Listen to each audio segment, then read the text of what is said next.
that'll come out most likely on Thursday. So thanks for that suggestion, Lori. That's good. All right. So we've had our chant. There is no song this morning. Once again, welcome. The topic for this morning is who is a Jnani? July is a month for the study of Jnana Yoga, Advaita Vedanta. As a Jnana yogi, you practice discrimination, reason, detachment, and satyagraha, insistence on truth. The goal is freedom from limitation, moksha. Our teachers say that all miseries in life are caused by our seeing inaccurately.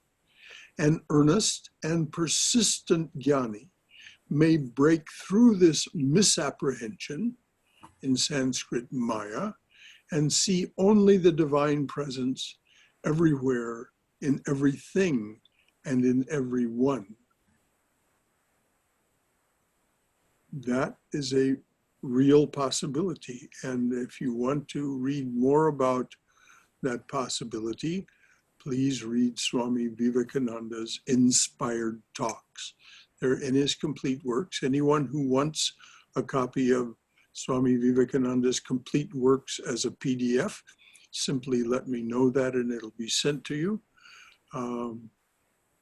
This business of seeing the divine presence everywhere and in everything and in everyone is a possibility for us. It's not restricted, of course, to Jnana Yoga. All of the paths lead to that apprehension and the dispelling of the ignorance and misapprehension. But today, we're going to talk about who is a Jnani. This isn't a trick question. Sage Vasistha, Adi Shankaracharya, and Sri Ramakrishna each gave a reasonable, specific definition for who follows the path of knowledge, Jnana Yoga. Their answers will be read and discussed this morning. You may be surprised at what else is offered as a response. This is a quote, "We are all so much more, but we settle for less." That's from a song. No need to go into the rest of the lyrics of the song, but we are all so much more, but we settle for less. This is the core message of Vedanta, of Sri Ramakrishna, of Holy Mother, and Swami Vivekananda. We are so much more than we know, but we settle for second best.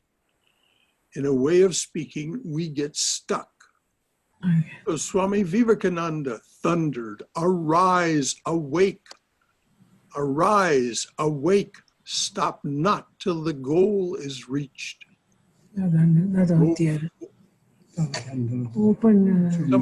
Somebody's mic is open. Could you please mute your mic, please? So Swami Vivekananda thundered at us, and he did literally, this is what's said when he was saying this.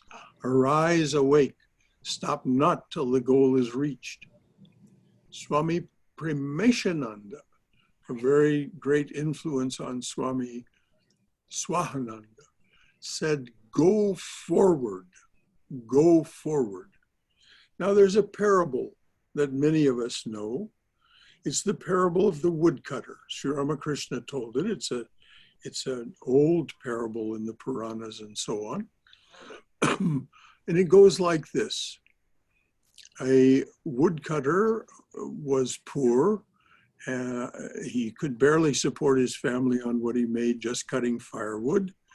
And so he was working one day close to the road, cutting some wood, and along came a sadhu.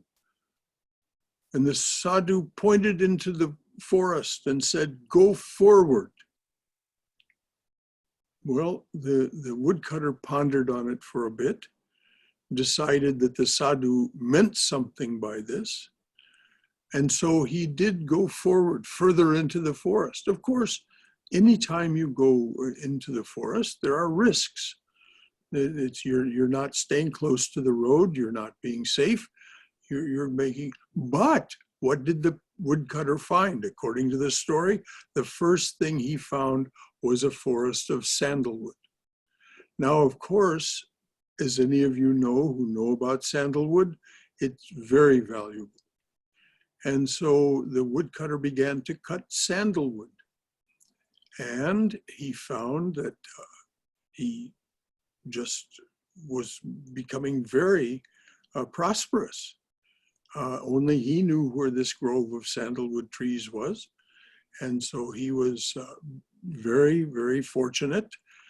But he pondered a while and thought, the sadhu didn't say, go forward to the sandalwood forest. He said, go forward. And so he went further into the forest and he found a silver mine. He found a vein of silver. And so now he was mining silver. He no longer cut wood, he mined silver and was becoming really wealthy. But he thought after a bit, well, the sadhu didn't say go forward till you find the silver mine. He said, go forward. So he went yet further into the forest and he found the ruins of an old temple. And in those ruins, he found a treasure of gold and jewels beyond any imagination valuable. So of course, he became one of the wealthiest people. So this is what we're hearing from Swami Premishananda, from Swami Vivekananda. Go forward. The further you go forward, the more you do the less you allow yourself to be stuck, the more you will find. So according to Jnana, according to the Jnana path, who is a Jnani? According to some of our greatest spiritual teachers. How do we pursue this path? And what do we know about the path of discrimination and detachment that we can share? By that I mean share among us. That's what we'll explore this morning. First, we'll hear definitions from Sage Vasistha. For those of you who don't know, the Sage Vasistha, whenever it was that Rama lived, some people say 25,000 years ago, some people say more recently, 10,000. It's very hard to discern. But in any case, we're pretty sure that Rama did live. There's so much evidence for this in the literature and otherwise. There's even his capital, Ayodhya, continues to exist.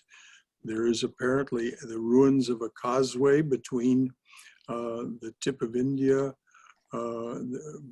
next to Sri Lanka and Sri Lanka itself. It's submerged now. But so Rama, an avatar, an incarnation of God, an embodiment of righteousness.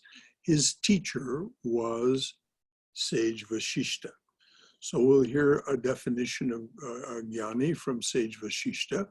From Adi Shankaracharya, thousands of years later, Shankaracharya was the reformer and restorer of Vedanta to its proper place in the spiritual tradition of India, properly called Sanatana Dharma, the perennial philosophy. And then finally, we'll hear a definition, as always, very straightforward and goes right to the heart, from Sri Ramakrishna. So here's Vasistha. This is from Swami Sarvadevananda's book, Yoga Vasistha Sara. Swami Sarvadevananda translated this wonderful distillation of Vasistha's knowledge from Bengali, translated into English for us.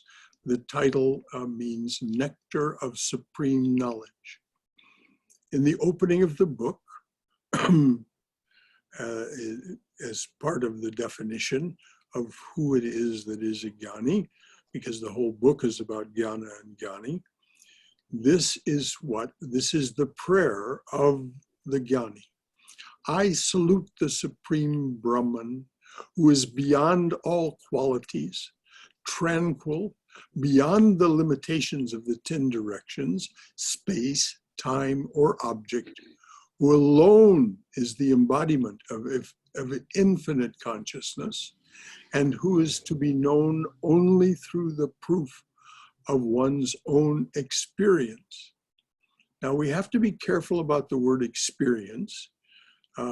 I'm not quarreling with this Swami's translation. I'm simply saying that when we hear this word, we mustn't think of it in a dualistic sense. We might just in our own minds substitute the term realization through our own realization, because experience is inherently a dualistic thing. There is an experiencer, and the thing experienced, and the experience. So I just say, let's not be deceived into thinking that this is what's being described here, this through one's own experience is a dualistic thing. No, the experience of the Jnani is beyond the final experience. The illumination of the Jnani is beyond the dualistic. And so we might think of it as realization. Continuing the definition from the book, he alone is competent to study this scripture, who is neither altogether ignorant, nor a knower of truth, and who has a firm resolution that, quote, I am bound in the worldly bondage, and intend to be liberated from this state of bondage. This firm resolution, this intent in Sanskrit is called mumukshutvam, and it becomes very fierce in all of the paths, but it is a particularly emphasized aspect of Jnana Yoga, Advaita, because it requires such focus of the mind and such, it requires such great self-discipline. The four means of liberation are discernment, viveka, dispassion, vairagya, the 6 treasures, and, as was mentioned, the intense longing for liberation. The 6 treasures are control of the mind, control of the senses, satiety, endurance, one-pointed devotion, and collectedness of the mind. So we have some idea of what it might be to control the mind, particularly any of us who made the attempt. Control of the senses, we have some sense of that, some idea what that might mean. Satiety, what does that mean? Satiety means weariness of the world. I've had enough. I've had enough of the worldly experience. I'm satiated with that. This is the way it's put by Vasistha to Rama. Those who have had enough, they're satiated. Then endurance in Sanskrit, titiksha. The Sanskrit that Vasistha used apparently implies endurance, but it also means a deep willingness to tolerate, to forbear, and so on, as we'll discover as we go on. One-pointed devotion. If we remember the prayer that we opened this definition from Vasistha with, It's all about Brahman and Brahman alone. There's no devotion. A true Jnani does not involve herself or himself with Ishvara or Ishwari, any of the gods or goddesses. There is no such thing as Ishta Devata, the chosen ideal for the Jnani, because Brahman is beyond all definition. So you can't say that Brahman is the chosen ideal, because that would mean there's some way of defining, some way of thinking about that. There really is no way of thinking about Brahman. So this one-pointed devotion of the Jnani has nothing to do with the dualistic aspects of the divine. Ishvara, Ishwari, Brahma, Vishnu, Shiva, Divine Mother. Although we'll see when we get to Sri Ramakrishna's definition, he speaks of something, though it isn't in this, the Sanskrit isn't in this quote that I'll read, I'll interpolate when we come to it.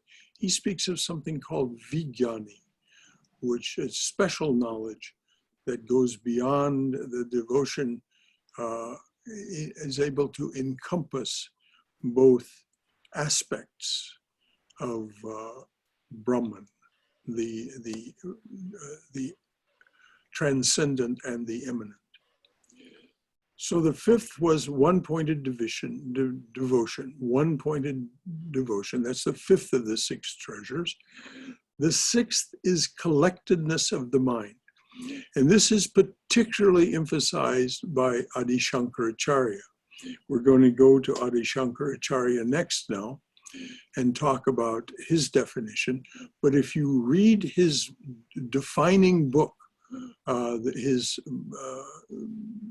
major work on Advaita, you can say, his workbook, I'll put it that way. It's called Vivekachudamani, the crest jewel of discrimination. In the last two chapters, where he talks about where you're very close to reaching the goal and you're slipping in and out of realization, he said, it's this collectedness of the mind, the complete unwillingness to be distracted, that the mind is not allowed to fragment in any way. So this is what's meant by collectedness of the mind. Nothing is allowed to distract it. So here's Adi Shankaracharya's definition of a qualified student, then who is a Jnani. This is from the Vivekachudamani. And you'll notice there are some exact parallels, though they were spoken thousands of years. How many thousands of years is not clear. But this is one of the reasons we can have faith in these scriptures. We can have, we'll get to this, Shraddha, this deep faith in the scriptures, and courage to go ahead on the basis of them, because literally millions of people over thousands of years have used these principles and definitions to achieve their goals. So it's interesting that there are some exact parallels thousands of years apart.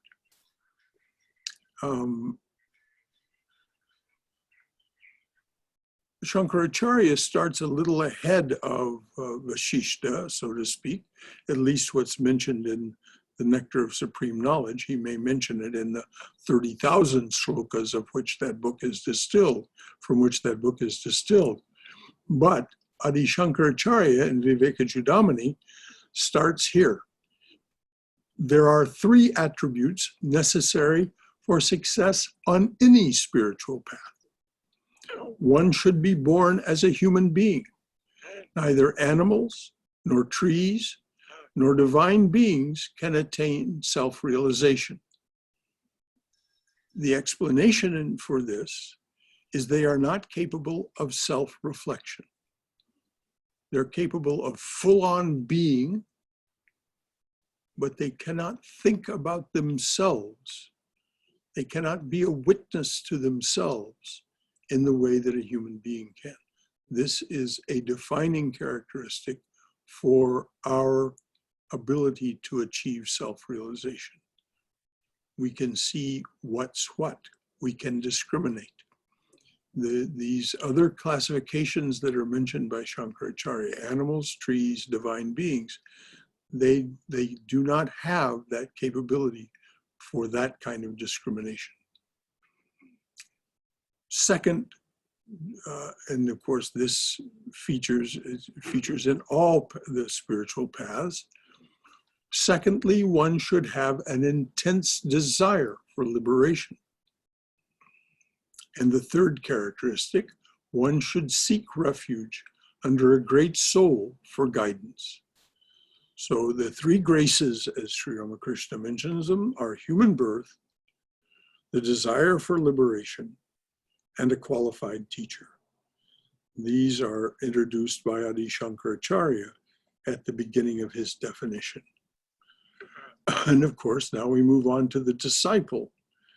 The disciple who approaches this great soul should also be well qualified and competent. Starting the definition beyond what is well qualified and competent, he or she should possess a highly retentive memory, be capable of reasoning out the pros and cons of a subject through induction and deduction, and possess 4 prerequisites. So I'll just review these others first. She or he should possess a highly retentive memory, should be capable of reasoning out the pros and cons of a subject through induction and deduction, and possess these 4 prerequisites. First, discrimination. This is what I meant. It's the defining characteristic of human beings. We can see something in its reflection. We can see the truth of something. It just doesn't occupy our attention. We can be the witness to it and discern or discriminate about its true nature. So the first of the 4 qualities is discrimination, viveka. Second, dispassion, vairagya. This vairagya, this dispassion, is what leads to that characteristic of satiety, of I've had enough. So dispassion is required for the jnani. It's actually required for all of the spiritual paths, but it's particularly emphasized by the jnani. Third, the 6 qualities, often referred to as treasures, like control of the mind, senses, and so on. We'll go into them in more detail in a moment. The third of the 4 prerequisites is the 6 treasures or qualities like control of the mind, senses, and so on. And fourth, always and ever present, a strong desire for liberation. As I said, we'll now define these 6 virtues or treasures or qualities. The third prerequisite is this group of 6 virtues. Control of the mind. Now, this is not, for the jnani, this is not, the reason it's first is what is it that gets distracted? What is it that gets unhappy? What is it that gets desirous? What is it that gets fragmented? It's the mind. So we have to gain control of the mind so that it doesn't get distracted, become desirous. As Swami Prabhupada said, desire is nothing more than a restlessness of the mind, so that it doesn't get dragged away from your unbending intent. The second of these 6 virtues is control of the senses. Now, this may sound very familiar to those of us who studied Raja Yoga. This is exactly the beginning. Patanjali goes into a bit more detail, yamas and niyamas and so on. And then pratyahara, control of the senses. Their outreaching nature, they're built that way. Their outreaching nature must be restrained. And so once we've restrained our sense receptors from their tendency to reach out and grab at sense stimulation, then we have to go within and learn to restrain the sense organs, those which know what these vibrations received from outside are, and make of them our reality. We have to stop those sense organs from recreating our reality, an imaginary reality, as projections into the future and memories of the past. So this is, in summary, the total of the control of the senses.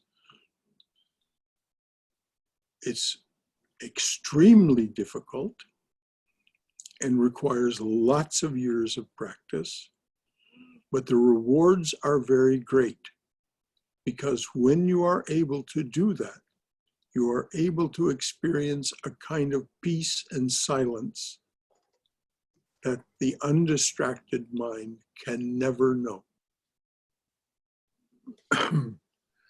The third virtue is defined by Adi Shankaracharya as forbearance or tolerance.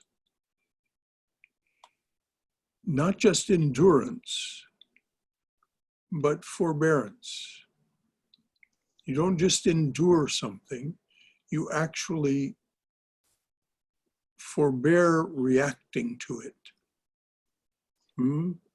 So if someone in your environment is doing something that you find repeatedly irritating, and you don't feel comfortable setting a boundary about it, as Sri Ramakrishna said, forbearance, forbearance, forbearance. And of course, the word tolerance is also there. Of course, tolerance can be replaced by something much more profound, and that is compassion. And this is why Saint Francis of Assisi said, true love and compassion can only come from your eyes when you acknowledge that you too are capable of any act. So to go beyond simple forbearance and tolerance, real freedom is in compassion. The fourth treasure or attribute of these six is Shraddha. Now, Shraddha is commonly translated as faith. Faith. In fact, it is an untranslatable word, like many words in Sanskrit that apply to things very subtle, because it means not just faith, faith in yourself, faith in the scriptures, faith in your teachers. It means courage. It means the courage to go ahead. This is what it means, fearlessness. This is what Swami Vivekananda emphasized over and over. To go forward, one must have great courage and fearlessness. This is part of the definition of Shraddha. So we have faith in ourselves, we have faith in our teachers, we have faith in our scriptures, and this leads us to be courageous, fearless, dauntless, dauntless. And the fifth prerequisite, of course, if you're going to organize yourself according to these first four, you need a goal. So the fifth treasure or fifth attribute, prerequisite, is one-pointed devotion. For the Jnani, one-pointed devotion to achieving realization of Brahman. Nothing else is significant. Nothing else truly matters to the Jnani.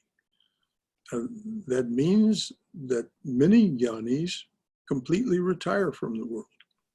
This is very, very evident if you study the lives of Catholic saints and those who have followed the path called in Latin via negativa, the path of renunciation. They retire from the world. They're not just part of a monastery, they're part of a monastery that practices isolation, hermitage, and so on. The same is true in India. You'll find them in the Himalayas, you'll find them in the huts along the Ganges, and they very rarely emerge. They very rarely have anything to do with anyone else. It's a very withdrawn path, one-pointed devotion. And then, of course, as was mentioned before, constant collectedness of the mind. The mind must not be allowed to stray toward anything else other than that one-pointed devotion. You can imagine, if you contemplate this, how very difficult this is, and what kind of life you must lead to actually practice this.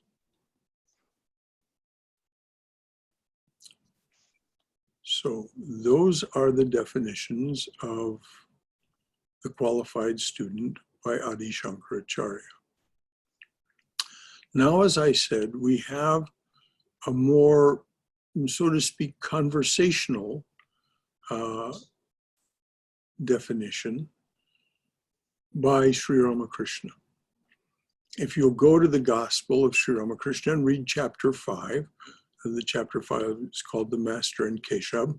Keshab Sen, the head of the Brahmo Samaj at that time, came and took Sri Ramakrishna on a boat outing on the Ganges one afternoon.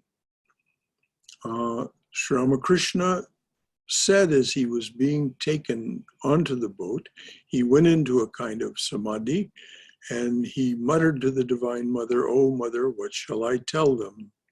What shall I say to them that will make a difference to them?" And I highly recommend you do read this section of the Gospel. It starts on page 132 of the full Gospel, and you won't find a better summary definition of the yogas and their practice. It is just absolutely priceless. So this is what the Master said about jnana, about the Jnani. So he came out of that samadhi, and when he did, he began to talk. And apparently, according to the writer of the Gospel, people were just spellbound. Master, he who is called Brahman by the Jnanis is known as Atman by the yogis and as Bhagavan by the bhaktas. The same Brahman is called priest when worshiping in the temple and cook when he is preparing a meal in the kitchen. In other words, it's all a matter of our idea, name and form being our invention. That which is the truth behind all may be called one thing by one group of devotees and another by another. It's the same being behind. The Jnani, sticking to the path of knowledge, always reasons about the reality, saying, not this, not this. Brahman is neither this nor that. It is neither the universe nor its living beings. Reasoning in this way, the mind becomes steady. Then it disappears, and the aspirant goes into samadhi. This is also described by Adi Shankaracharya in the Vivekachudamani and by Vasistha in this Nectar of Supreme Knowledge. I'll read that again. Reasoning in this way, not this, not that, steady, steady, steady. Reasoning in this way, the mind becomes steady. Then it disappears, and the aspirant goes into samadhi. This is the knowledge of Brahman. It is the unwavering conviction of the Jnani that Brahman alone is real and the world illusory. All these names and forms are illusory, like a dream. What Brahman is cannot be described. One cannot even say that Brahman is a person. This is the opinion of the Jnanis, the followers of Vedanta philosophy. The Jnanis who would adhere to this non-dualistic philosophy of Vedanta say that the acts of creation, preservation, and destruction, in other words, the responsibilities of under the guidance and of the mother, Brahma, Vishnu, and Shiva. These people who adhere to the non-dualistic philosophy of Vedanta say that the acts of creation, preservation, and destruction, the universe itself, and all its living beings are manifestations of Shakti, the divine power, known as Maya in the Vedanta philosophy. So the Jnanis or Advaitists call it Maya. Sri Ramakrishna translated that into the meaning behind, which is the energy of creation, the full-on energy of creation, which is by nature feminine. And so these are manifestations of Shakti, the divine power, known as Maya in the Vedanta philosophy. Continuing Sri Ramakrishna's quote, if you reason it out, you will realize that all these are as illusory as a dream. If you reason it out, you will realize that all these, creation, preservation, destruction, Shakti itself, are as illusory as a dream. Brahman alone is the reality, and all else is unreal. Even this very Shakti is unsubstantial, like a dream. But though you reason all your life, unless you are established in samadhi, you cannot go beyond the jurisdiction of Shakti. Even when you say, I am meditating or I am contemplating, still you are moving in the realm of Shakti, within its power. Why? Because it's still a dualistic experience. It is still within the realm of manifestation. I am doing this, I am doing that. There is the experiencer, that which is experienced, and the experience. That is the very definition of dualism.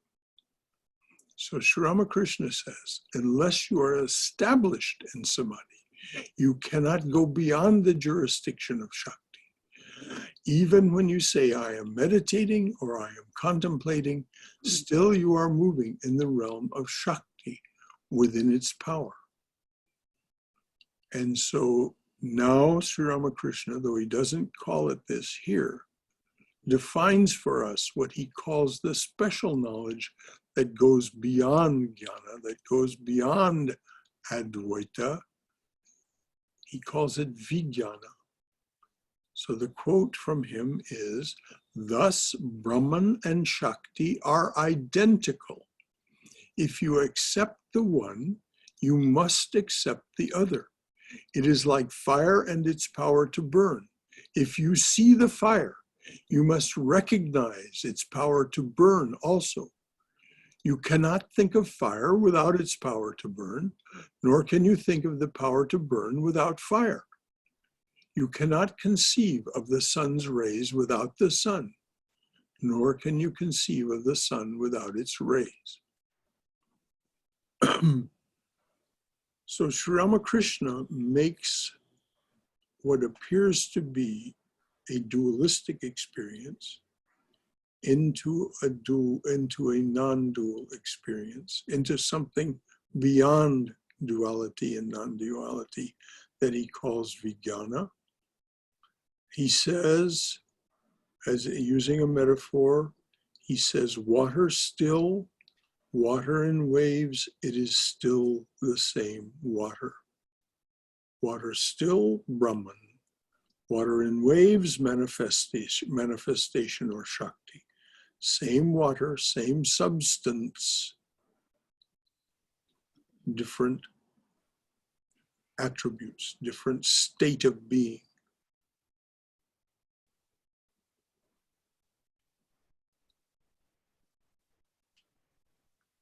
So, what does all of this mean to us?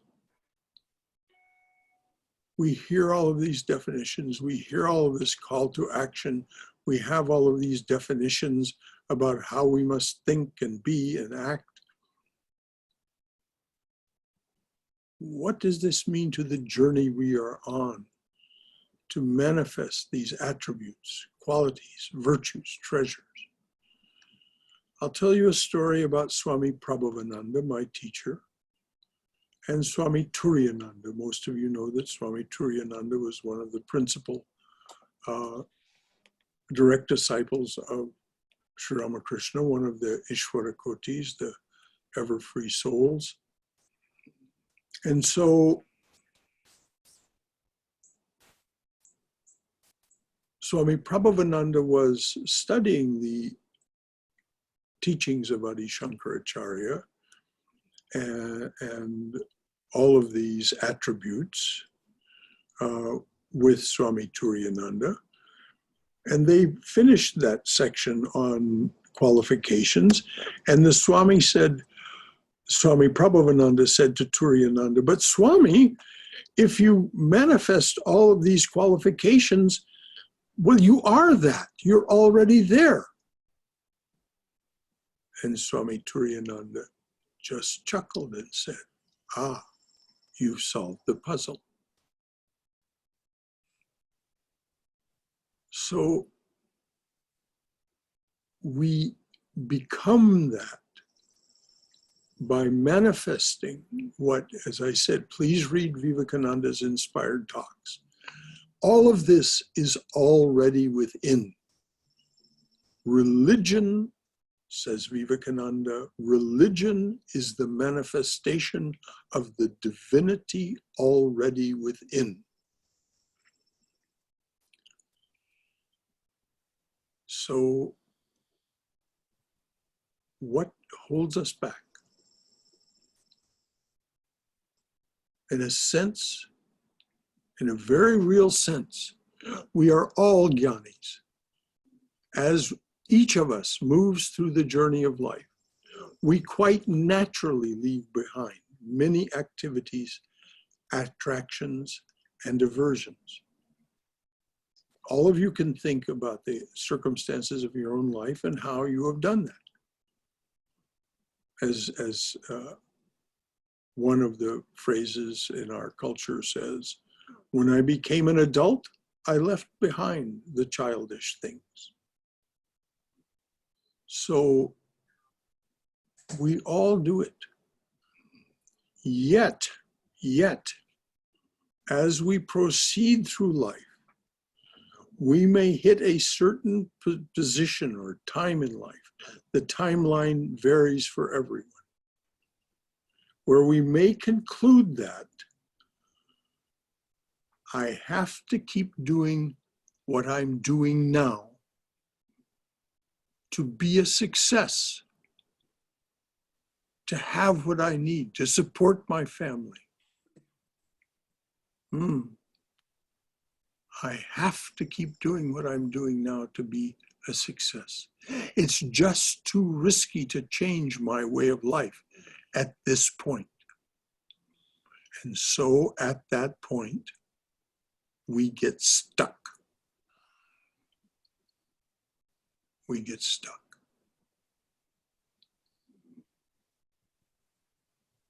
Sri Ramakrishna and Holy Mother said, no, no, no, don't get stuck.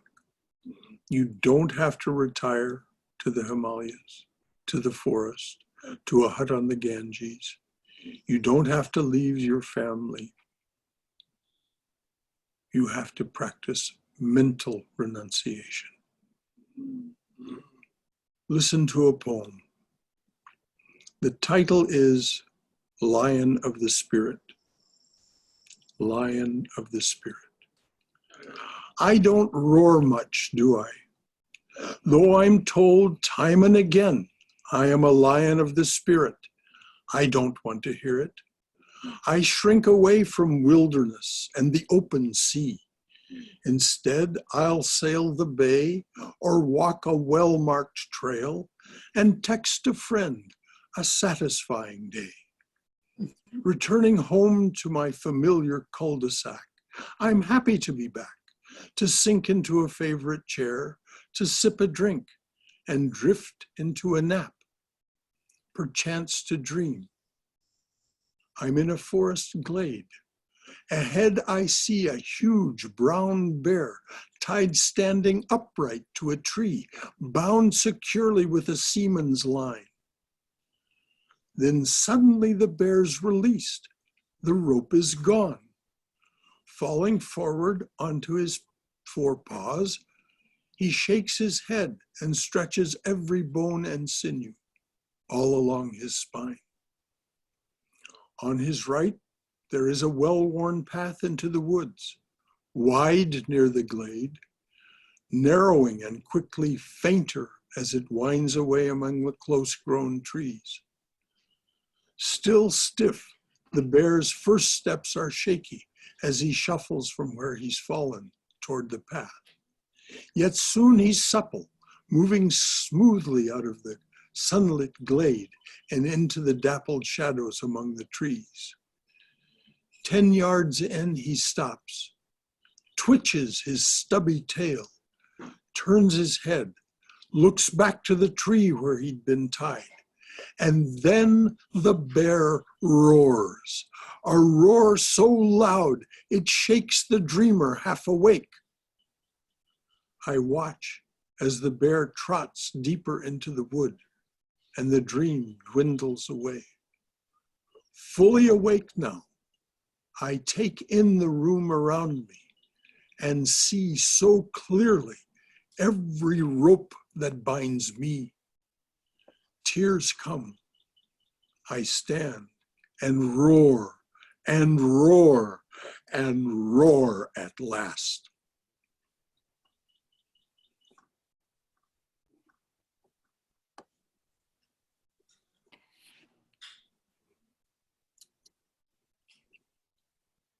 Swami Vivekananda tells us. Swami Vivekananda has a beautiful little story in which he tells us that we are the lion of the spirit. And if we wish to be free, we must not get stuck. Arise, awake, stop not till the goal is reached.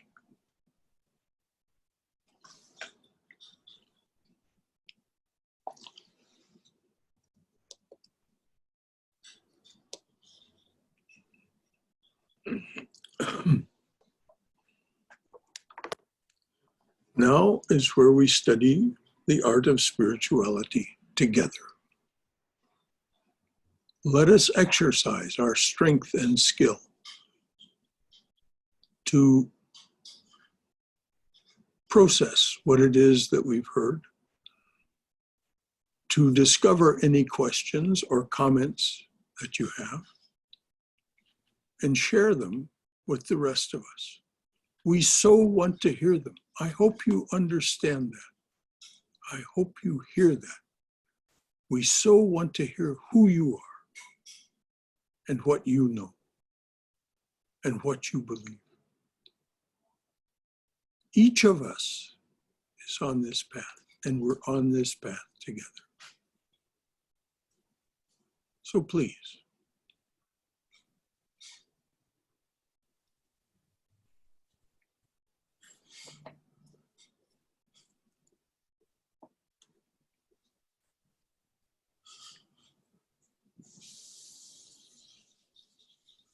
Brother anything Shankara, at all this is from anyone? Hello, Brother Shankara. This is Haima. Yes, hi, Ma. In essence, I understood a Jnani is a self-realized, liberated person and who discovers the knowledge by taking the cover of our own soul, like Karma Yoga says. So I think we are, majority of us in this group are on that path, trying to get the self-realization and liberate ourselves. And by trying to peel off the layers, like onion layers on our soul, that, our soul is covered by so many layers. So we're trying to peel off all those layers through the wisdom you're giving us every Sunday and reading all the literatures. And that's what I'm understanding as a Jnani. Am I correct? Well, yes, the upadhis can be thought of as being taken away one by one. Yes. But as I said, if you're interested in this path, read Swami Vivekananda's inspired talks. Okay. And what he does is tell you, throw all the covers off the bed at once. Okay. Throw all the upadhis off at once. Mm-hmm. Say, I am that. It's possible. None of the upadhis applies to me. It is just something that is happening in my presence. Okay. It has nothing whatsoever to do with me. Mm-hmm. This is Vivekananda's teaching in the Inspired Talks. Now we have to understand the reason they're called Inspired Talks is he had just had the realization of the divine presence as Brahman in Nirvikalpa Samadhi, sitting on a rock in Thousand Island Park in June of 1895. So he was a fountain inspired. Thank you so much. So he says this, throw all the covers off the bed at once. Don't peel them away one by one. Thank you. That's great. Thank you so much. Thank you, Haima. Anyone else, please? Brother Shankara? Yes. This is Swayam. yes. Is Inspired Talks included in the complete works? And if so, would you know which volume off the top of your head? It is in the complete works, and no, I can't Okay. tell you which one off the top of my head. Okay. But you'll find it. It's there. Okay. Thank you.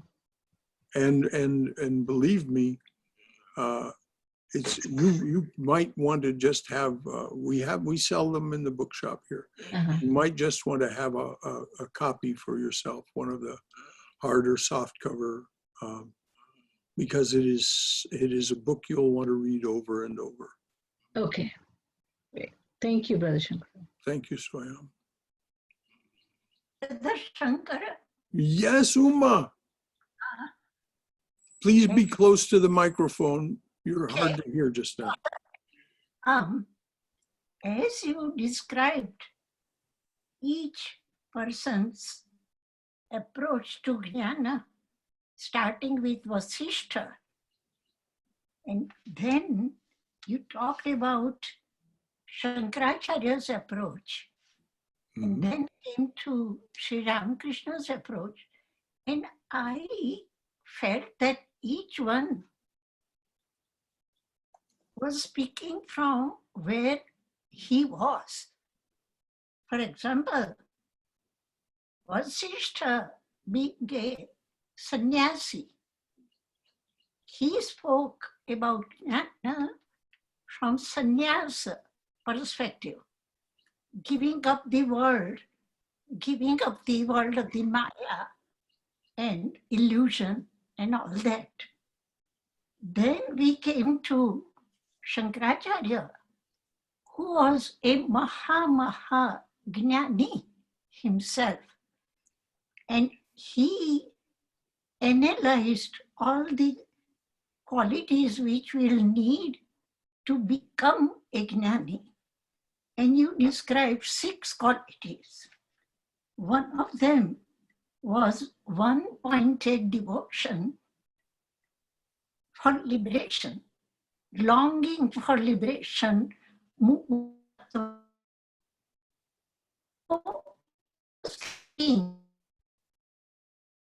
That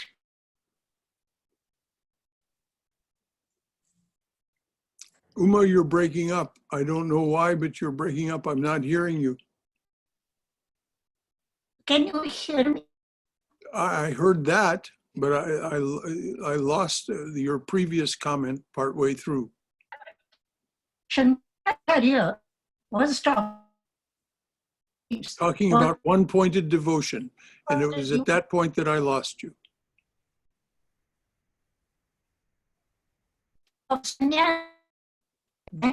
Give up every. No, I'm sorry, Uma, you're breaking up. Please be close to the microphone and try and speak right into it. I don't know if that will help, but we're losing what you're saying. It's not anything she's doing. I think it might be their internet connections going in and out. That's why it's breaking up. Okay. Uma, apparently Cindy tells me that there's nothing that you're doing that could correct this. Something is happening with your internet connection. And so it's not, Cindy is able to analyze what's happening from her console. And so it's not anything you're doing. I will just say this, not so much for your benefit, Uma, as for the others, so they don't have a misapprehension. Vasistha was not a sannyasin. He was a sage, but he was not a renunciate. He was a family man.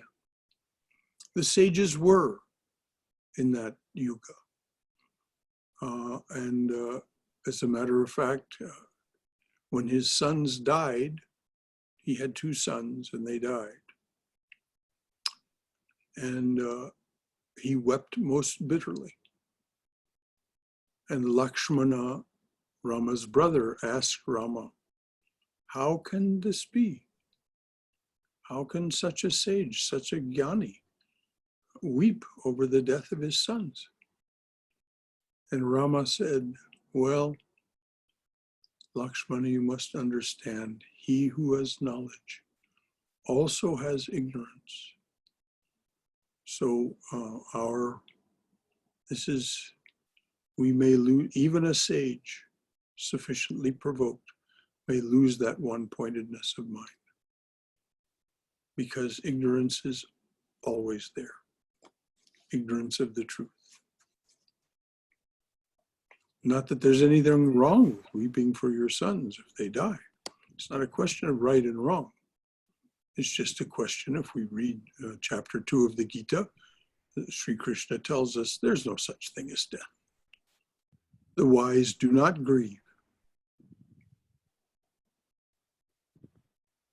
So Adi Shankaracharya was indeed a sannyasin. And Sri Ramakrishna was both. Yes, I came back, sorry. Yes, so what I was saying is that each person that you mentioned was speaking from his own perspective of where he was, who he was. So Vasistha spoke as a sannyasi, Shankaracharya as a Maha Jnani. And then we come to Ramakrishna, who I understand, combined bhakti and renunciation. Am I right? Yes, but it's Mahabhakti, it's prema. Yes. Beyond ordinary bhakti. Yes. It's beyond is and is not. It is love of something that is incomprehensible to our finite minds. And this is where he ends up with this vijnana, Yes. special knowledge Right. that Right. is beyond is and is not, beyond duality. Yes. And you're absolutely right that each of these spoke from their own perspective. Yeah. And that. Each of them thousands of years apart. Yes.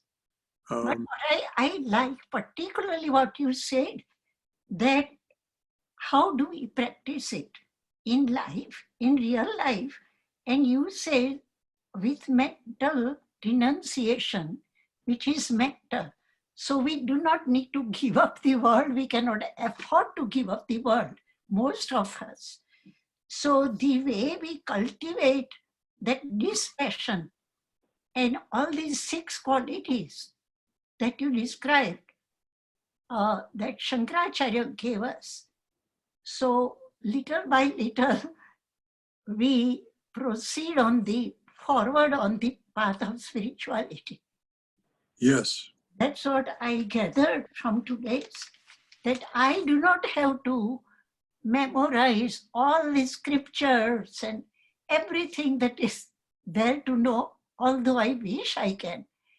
But No. Uma, don't say that. Don't burden yourself with that. You just need to know a few simple things. This is what Sri Ramakrishna tells us over and over. Yes.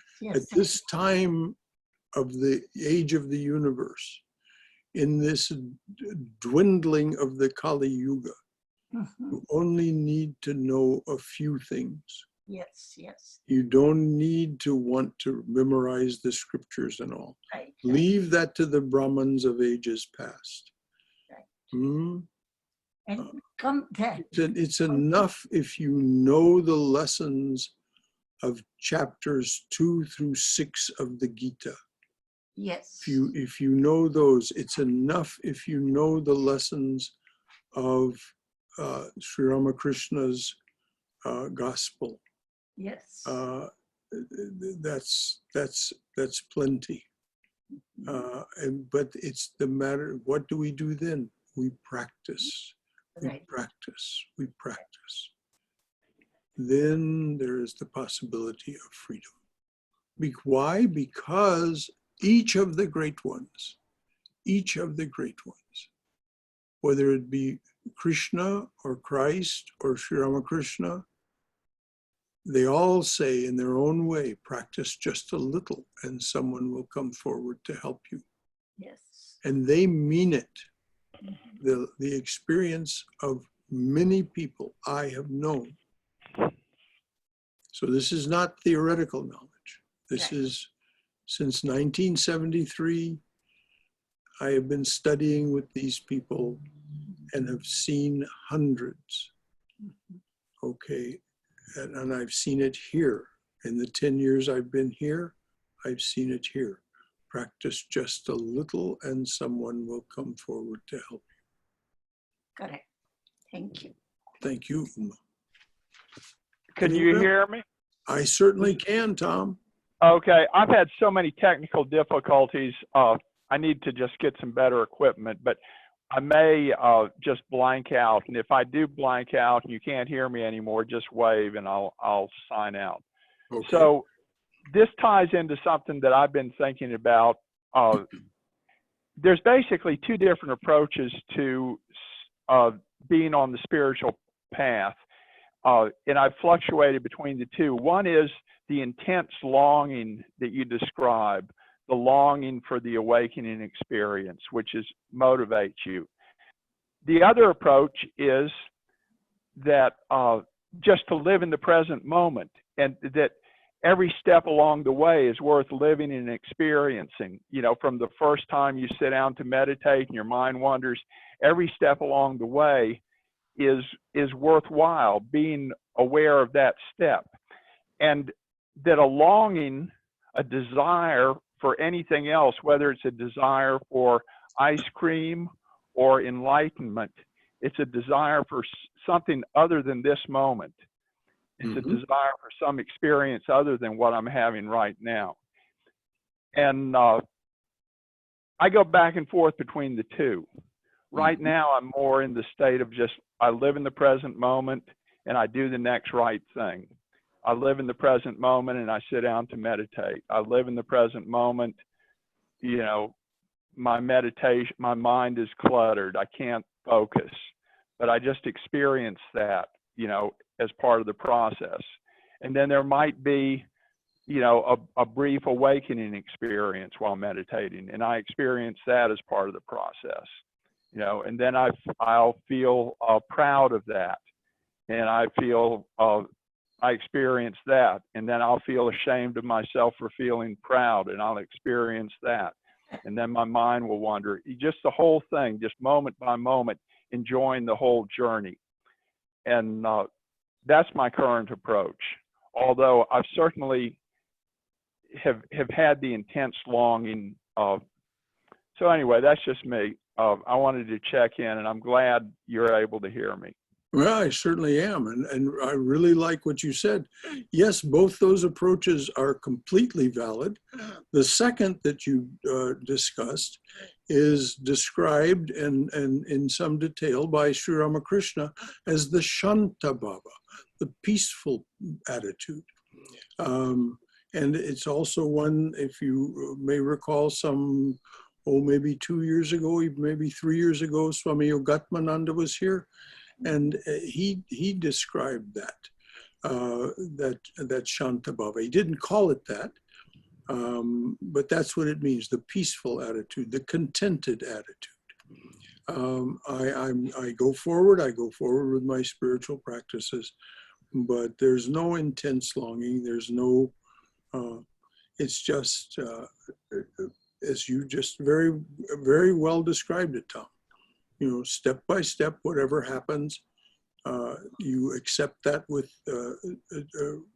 with contentment and experiences it as it is.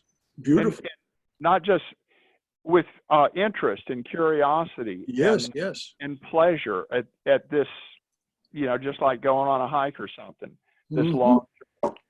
And the book that I think of, the first time I was exposed to this, I think I was a teenager when the book Be Here Now came out.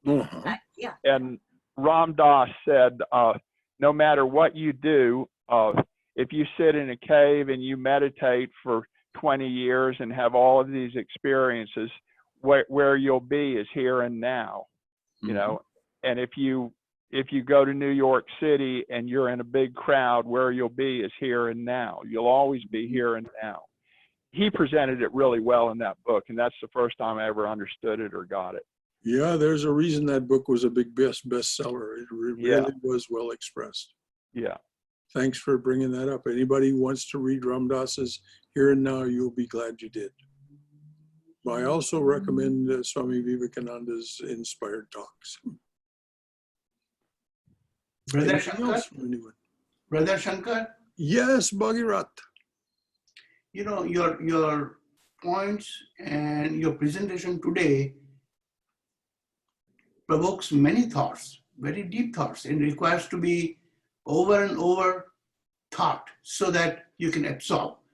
But I would call it a simpler way, like they do in geometry, deductio ad absurdum. Suppose it is not that. Suppose it is not like that. Where will it lead you? And that's where I got the idea that, for example, this particular viral pandemic has hopefully alerted us what will happen if we rely too much on so-called our practical buddhi. Because at the end of the virus, it's even midway right now, there are so many people who are turning suicidal. They are abusing children. They are abusing animals. They are going through a deep depression. That means the so-called buddhi on which we are running our life with such confidence needs to be seen again. that maybe we need to have an alternate way of thinking, and perhaps your presentation makes it very mandatory that you have an alternate way of thinking. Now, this kind of wisdom does come to some human beings, and many times it comes when you are at the end of the death, at the end of the life and facing death. For example, in the book Tuesdays with Mori, such a scholar person from Harvard, at the very last point, he said that I see these waves, how a large wave takes over the small wave, and ultimately they disappear on the shore. And he says, now I realize they are not the waves, it's the same water making undulations. So yes, that's why perhaps Shakespeare said that the truth lies on the lips of a dying man. It's not that dying man becomes suddenly intelligent, but suddenly he sees the priority of thinking. Suddenly he thinks that his life has gone in a wasteful way, and therefore he wants to be arise, awake, and stop not, but he has to stop. I think that way our Vedantic approach is very helpful, because it gives you an alert sign, alarm. Time is going away. And this COVID is a very good indicator how perilously we are poised on our so-called intelligence, livelihood, life, cheerfulness, enjoyment. At some point we are going to be disillusioned. And disillusion is one way of seeing it. And that's what you're talking about. To see is to be disillusioned. very, very good. Disillusioned. And what you spoke about, Bhagirath, about people on their deathbed.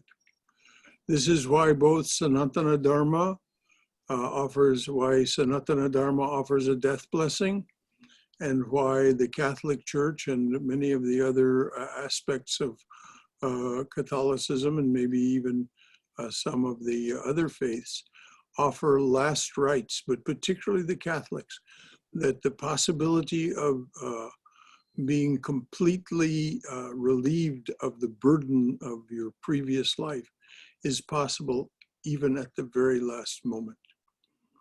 And so there's genius in these things, a death blessing or the last rites to relieve people of their burden and their fear of going into the next realm. Brother Shankara. Yes, Robert. Yes, I'd like to say to you, you were just outstanding today. I mean, the talk that you made today was so impressive. I don't think I've heard you in a bit higher. You hit so many points. It's hard to find or come up with one to discuss, but one sticks in my mind was courage. At a point it takes a lot of courage to move forward. You know, and I thought of the old saying, there's a proper time and place for everything, but there is a time for certain things, and in that time, other things are impossible. But certain things become available at a time, and most of the time it requires you having a lot of courage to penetrate through it. Yes. Yes.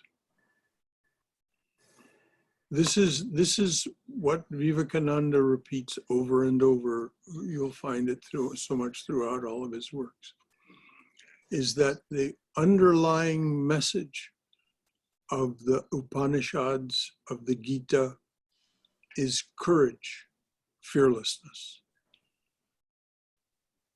awake, arise, awake, stop not till the goal is reached. Do not be daunted. Do not give way to fear. Do not give way to hesitation. Hesitation, don't get stuck. So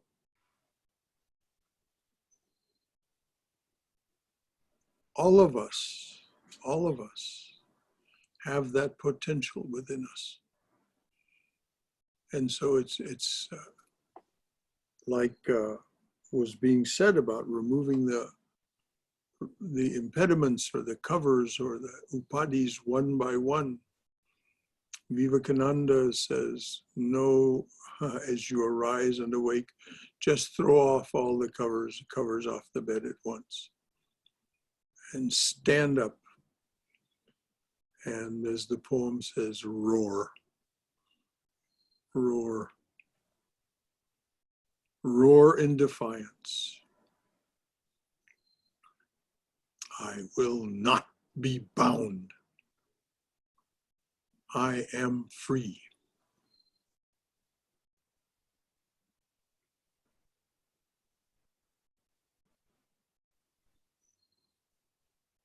I'm glad you enjoyed the talk, Robert. Thank you. I'd like to ask a question. Yes, please. Marla. Yes, Marla, I recognize you. So one of the prerequisites you said was for, someone to find a teacher. And so my question is, does that teacher need to be a living person, or can it be through the energy, the teachings of previous master?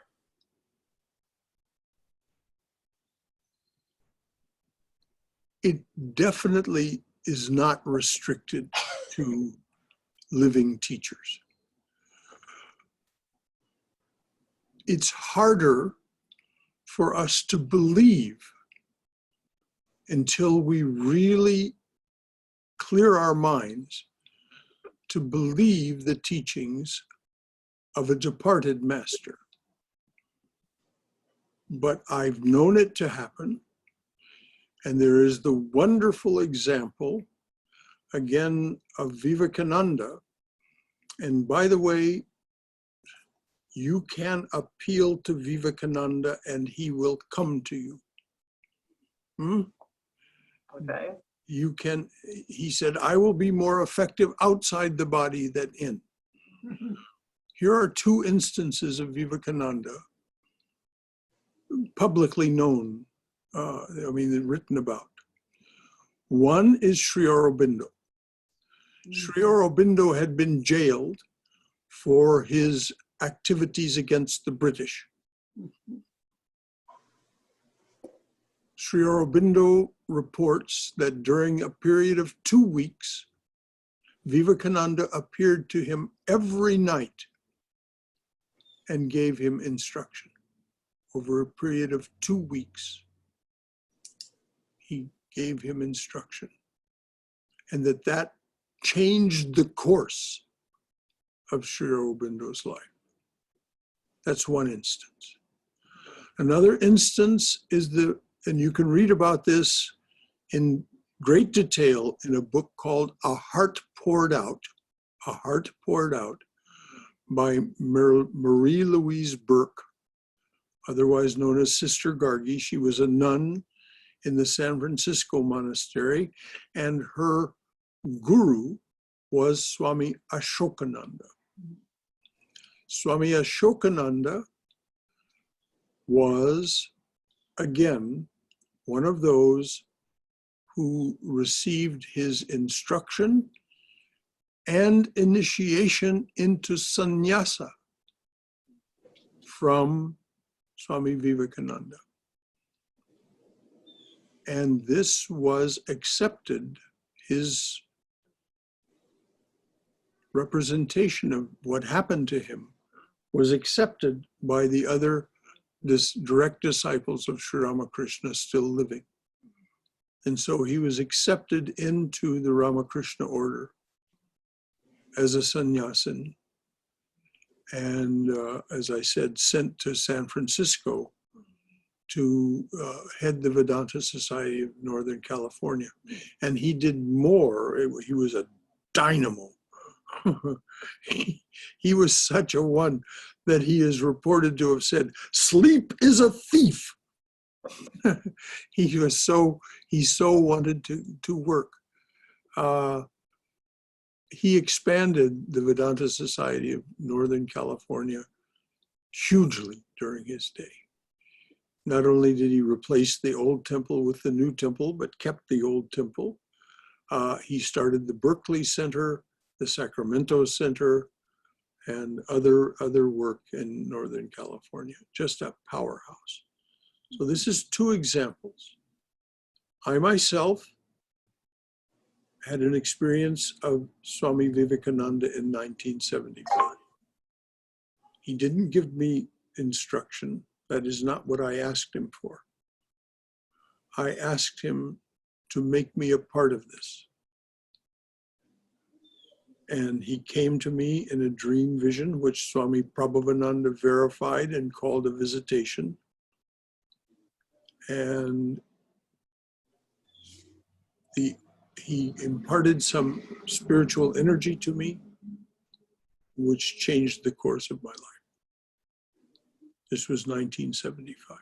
I had been reading his complete works, particularly those talks collected as Jnana Yoga, and was just praying to him night after night, Swami Vivekananda, make me a part of this.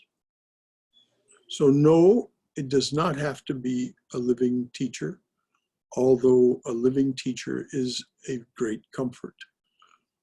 I had two, Swami Prabhavananda and Swami Swahananda. So again, if that's what you wish for, if you wish to have a living teacher, pray for that. It took me 5 years.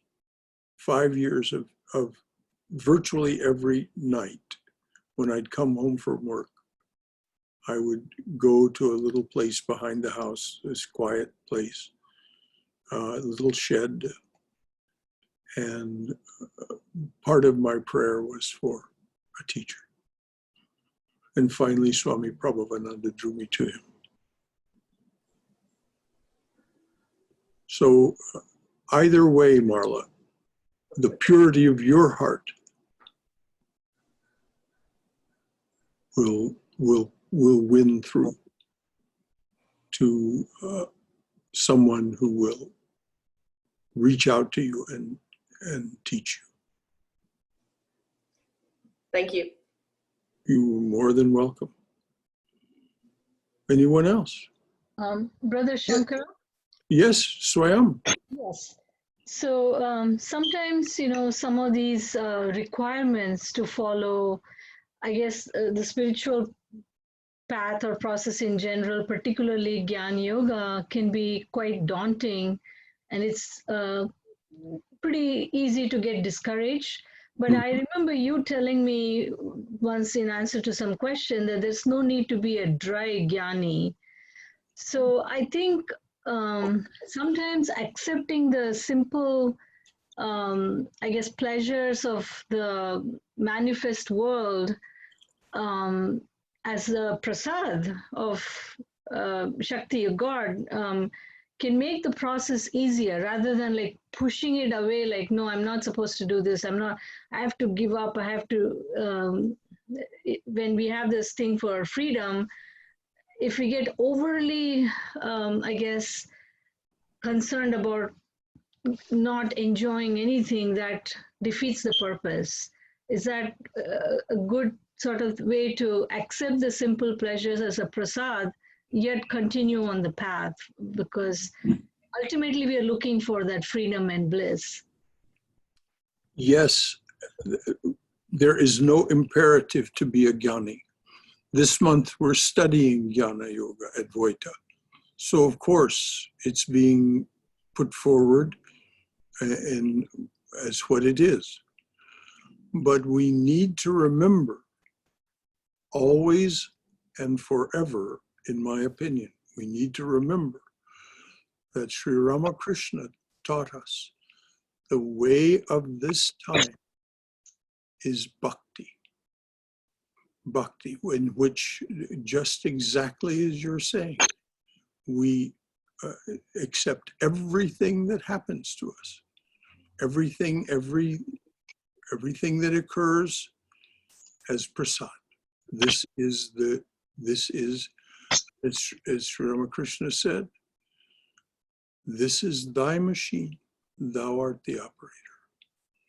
So whatever it is that comes to you, you accept it as thy will be done. This is thy machine, thou art the operator. So he recommended bhakti. So to be a bhakta, which we'll study next month, not next month, in September. We'll study bhakti in September. Bhakti is the recommended path by Sri Ramakrishna. It's also the recommended path of Chaitanya Mahaprabhu. It's also the recommended path of Jesus. The three most recent teachers that created this sensation in the world. Buddha was an exception. Buddha taught what Swami Vivekananda thought of as karma yoga. Nothing wrong with that. But Sri Ramakrishna was very emphatic, saying that the path, the easier path, which Vivekananda completely affirmed that. And Vivekananda said of himself, I am all jnana on the outside and all bhakta on the inside. I'm all jnani on the outside. I'm all bhakta on the inside. Of Sri Ramakrishna, he said, it was the opposite. Sri Ramakrishna was all bhakta on the outside and all jnani on the inside. But then, he's the master of the universe. He'd better be a jnani. He better not be attached to his creation. Thank you, Brother Shankara. You bet. Somebody else was trying to ask or say something. I was trying to ask one question, Brother Shankara. Yes, Sham. It's a kind of, personal question, and you may not answer if you want to, if you don't want to.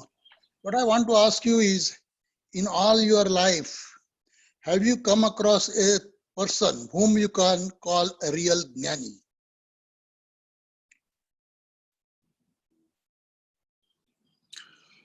I believe Swami Sarvapriyananda is a real Jnani. Yes, I think Swami Sarvapriyananda is a real Jnani. I knew him for a period of about 12 weeks when I was recovering from illness, living at the monastery in Hollywood. At the time, he was teaching a class every morning. I believe Sarvapriyananda is a true Jnani. Another Jnani, and this is the thing about this infinite being that appears as human beings. Another Jnani is Swami Yogatmananda. If you go and find his recordings of his exposition of the Katha Upanishad, it'll just leave you in wonder. It will leave you in wonder. There's only one way that any human being could expound something with such definition and such conviction, and that's only from realization. So yes, those two, I believe, are Jnanis. And both are still living, both are still teaching, both are still very much accessible. Thank you. Thank you very much, sir. Mm-hmm. Anyone else? Shankaraji. Yes, Balakrishna, how good to hear from you. Yes. I agree with 100% with Robert, his assessment of today's lecture. is really wonderful. It's like a nutshell. You put everything about Jnana Yoga. That is so good. And especially what you said, the Ramakrishna said, it is mental detachment. That is what exactly on the chapter 18, that is, I think it is the 11th shloka, it says everything, as long as you leave the fruit of action, and that is equivalent to a renunciation. Yes. Yes, mental renunciation is possible. This is why all of the four paths are accessible to a householder. The most difficult for a householder is Raja Yoga, but all of the paths are accessible to. This is why Swami Prabhavananda wrote that translation and commentary of the Yoga Sutra called How to Know God, so that those who are living in the world can practice Raja Yoga and achieve realization through that path as well.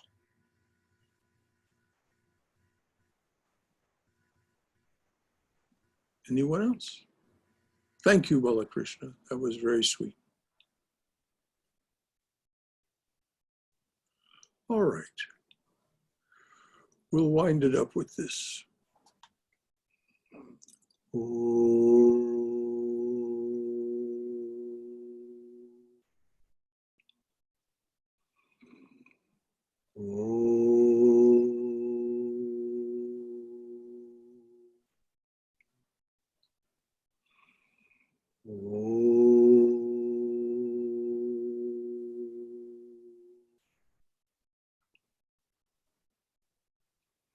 Let there be peace in outer space. Let there be peace in the sky, on the earth, and in the waters. Let there be peace in the herbs, the plants, and the trees. May the gods be peaceful. May the whole universe be pervaded by peace. Let this infinite universal peace prevail throughout my being. Om Shanti, Shanti, Shanti. Peace, peace, peace be unto us and to all beings everywhere. Amen.